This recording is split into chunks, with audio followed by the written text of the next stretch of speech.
और चलिए आगे बढ़ते और बात करेंगे एवरेस्ट पर घोटाले का पहाड़। जी हां, देखिए दुनिया की सबसे ऊंची चोटी यानी कि भरोसे की सबसे बड़ी कहानी और उसी भरोसे में छिपा है सबसे खतरनाक धोखा की का सहारा मानते हैं, वही अब उनके लिए खतरा बन गए हैं। आरोप यह है कि नेपाल में ट्रैकिंग गाइड पर्यटकों के खाने में मिलावट कर उन्हें बीमार बनाते हैं ताकि महंगी हेलीकॉप्टर रेस्क्यू के जरिए बीमा कंपनियों से करोड़ों रुपए की ठगी की जा सके।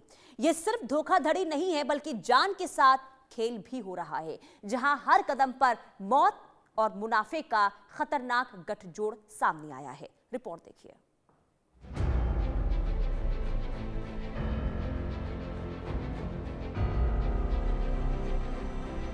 टूरिस्ट के खाने में जहर, भरोसे का कातिल बना गाइड, एवरेस्ट की चढ़ाई में मौत का खेल, सामने आया सच। हेलीकॉप्टर रेस्क्यू बना धंधा, बीमा कंपनियां बनी निशाना, नेपाल टूरिज्म पर दाग, भरोसे का तंत्र हुआ पूरी तरह फेल। नेपाल के पर्वतीय पर्यटन की चमक के पीछे एक स्याह सच छुपा हुआ था।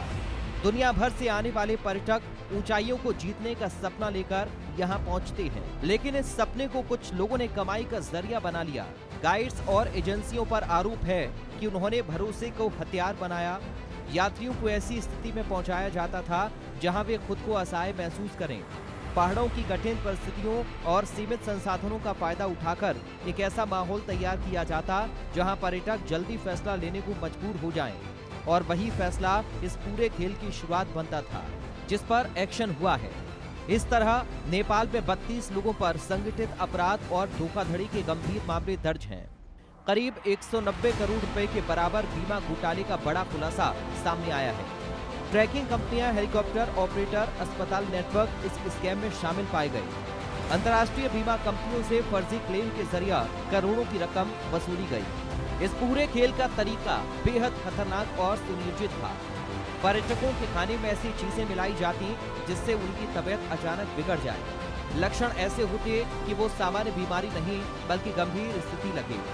इसके बाद उन्हें डराया जाता कि अगर तुरंत इलाज नहीं हुआ तो जान को खतरा हो सकता है। इसी डर का फायदा उठाकर महंगे हेलीकॉप्टर रेस्क्यू के लिए राजी किया जाता।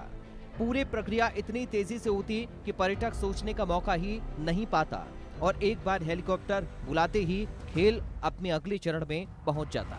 बताया जा रहा है कि गाइड पर्यटकों के खाने में बेकिंग सोडा मिलाकर उन्हें अचानक बीमार बना देते थे। बीमारी को जानबूझकर ऊंचाई की समस्या या फूड पॉइजनिंग जैसा दिखाया जाता था।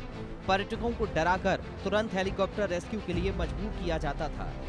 एक फ्लाइट का खर्च कई गुना दिखाकर बीमा कंपनियों से पैसा वसूला जाता था।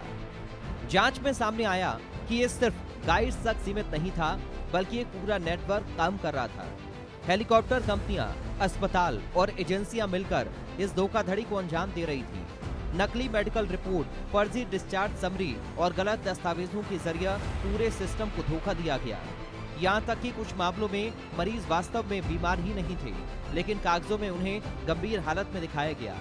इस पूरे खेल में इंसानियत कहीं खो गई और पैसा ही सबसे बड़ा मकसद बन गया। इस फर्जीवाड़े के खेल में नकली फ्लाइट रिकॉर्ड और लोड शीट बनाकर क्लेम को कई गुना बढ़ाया गया। अस्पतालों में योजनाबद्ध तरीके से फर्जी भर्ती और डिस्चार्ज समरी तैयार कराई जाती थी। डिजिटल सिग्नेचर का दुरुपयोग कर डॉक्टर्स के नाम पर फर्जी रिपोर्ट बनाई गई। कमाई को गाइड, एजेंसी, हेलीकॉप्टर और अस्पतालों के बीच बांटा गया।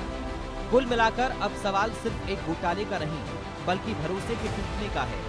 नेपाल का पर्यटन उद्योग लाखों लोगों की आजीविका से जुड़ा है, लेकिन ऐसे मामलों ने इसकी साख पर बड़ा सवाल खड़ा कर दिया है। अगर भरोसा ही खत्म हो जाए तो कोई भी पर्यटक अपनी जान जोखिम में क्यों डालेगा।